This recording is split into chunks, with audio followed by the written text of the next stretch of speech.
Baik, bismillahirrahmanirrahim. Assalamualaikum warahmatullahi wabarakatuh. Shalom, Om Swastiastu, Namo Buddhaya, salam kebajikan, dan salam sejahtera untuk kita semua. Sebelumnya, saya mengucapkan terima kasih kepada Bapak Guru Amir Putra SGZ MSI, selaku dosen pengampu mata kuliah Metabolisme Gizi. Di sini, kami ingin mempresentasikan poster kami mengenai gula pasir, gula jagung, dan stevia. Sebelumnya, izinkan saya memperkenalkan diri. Perkenalkan, nama saya Siti Nurhalisa Sadar dengan NIM 24035502029 selaku moderator pada presentasi kali ini.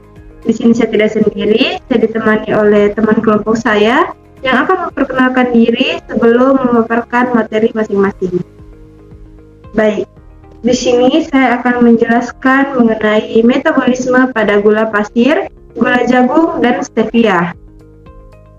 Metabolisme gula pasir tersusun atas glukosa dan fruktosa. Saat masuk ke tubuh, enzim sukrase di usus halus akan memecah sukrosa menjadi glukosa dan fruktosa.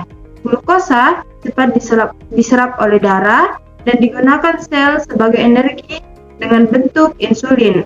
Fruktosa sebagian diproses di hati. Lalu yang kedua, metabolisme gula jagung. Pemanis cair yang mengandung campuran glukosa dan fruktosa dengan kadar fruktosa lebih tinggi.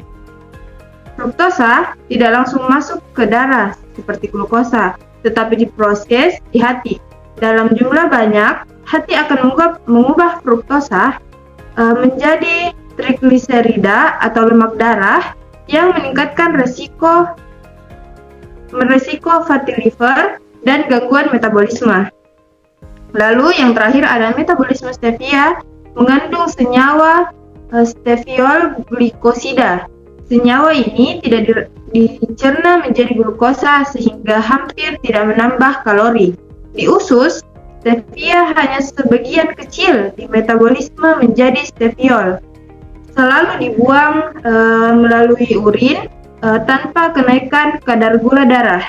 Baik, selanjutnya saya serahkan kepada presentator selanjutnya. Baik, perkenalkan nama saya Indah Bagda. Di sini saya akan menjelaskan kelebihan dari gula pasir. Nah, kelebihan gula pasir di sini sebagai sumber energi cepat, mudah didapat, murah, praktis dalam digunakan dan membantu dalam kondisi darurat seperti leukemia.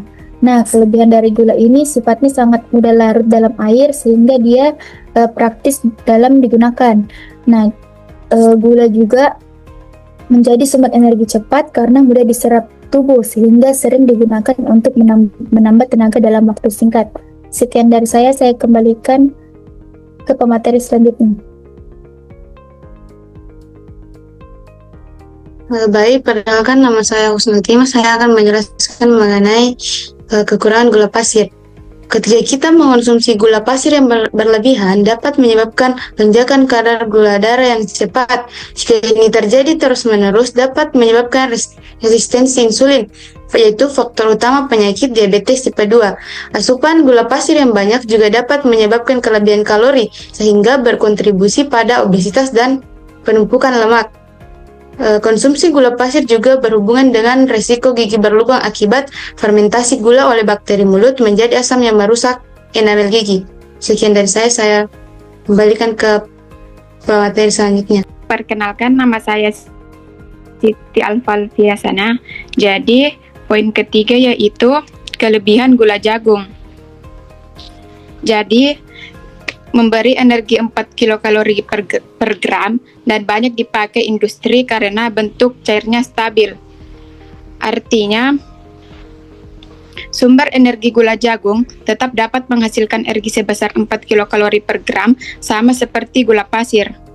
Energi ini cepat digunakan tubuh untuk aktivitas. Bentuk cair stabil, gula jagung umumnya diproduksi dalam bentuk cair. Bentuk ini membuatnya mudah dicampurkan ke berbagai produk makanan dan minuman, serta lebih tahan lama. Maksudnya itu tidak mudah mengkristal. Kemudian aplikasi industri, karena sifatnya yang stabil, gula jagung banyak digunakan dalam industri makanan dan minuman, seperti minuman ringan, kue, saus, dan makanan olahan lainnya. Baik, saya kembalikan ke materi selanjutnya. Baik, yang keempat itu adalah kekurangan gula jagung. Gula jagung bila dikonsumsi berlebihan dapat menimbulkan berbagai masalah kesehatan. Fruktosa yang tinggi membuat hati bekerja lebih keras dan berisiko menimbulkan perlembakan hati atau fatty liver.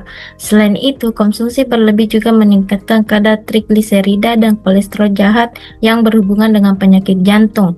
Gula jagung tidak merangsang hormon yang kenyang atau leptin, sehingga mudah menyebabkan obesitas akibat makan berlebihan. Seperti gula biasa, gula jagung juga dapat merusak gigi bila tidak diimbangi kebersihan mulut.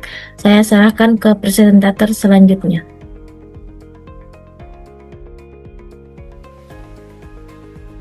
Baik, selanjutnya yaitu kelebihan dari stevia. Nah, stevia ini memiliki berbagai kelebihan yang membuatnya banyak dipilih sebagai pemanis alami pengganti gula, karena hampir tidak mengandung kalori.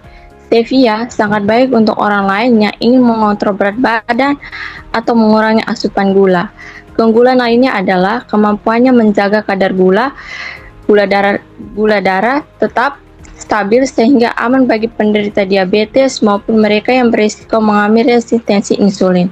Dari segi rasa, stevia jauh lebih manis dibandingkan gula biasa, namun hanya perlu digunakan dalam jumlah kecil sehingga lebih hemat dan efisien. Baik, selanjutnya saya kembali ke presentator berikutnya. Baik, perkenalkan nama saya Rizky Amalia Girisa. Di sini saya akan menjelaskan kekurangan stevia. Nah, stevia punya beberapa kekurangan, misalnya meninggalkan rasa pahit atau mirip akar manis pada sebagian orang. Dalam memasak, stevia tidak bisa memberi tekstur atau karamelisasi seperti gula biasa.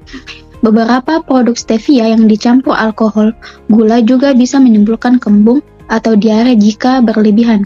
Selain itu, rasa manisnya sangat kuat sehingga mudah berlebihan, dan penelitian jangka panjang tentang efeknya masih terbatas. Baik, sekian dari saya kembalikan ke moderator.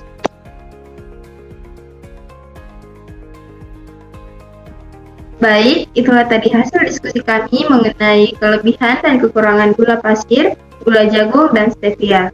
Kurang dan lebihnya mohon dimaafkan. Wabillahi taufiq wal hidayah. Wassalamualaikum warahmatullahi wabarakatuh. Waalaikumsalam warahmatullahi wabarakatuh.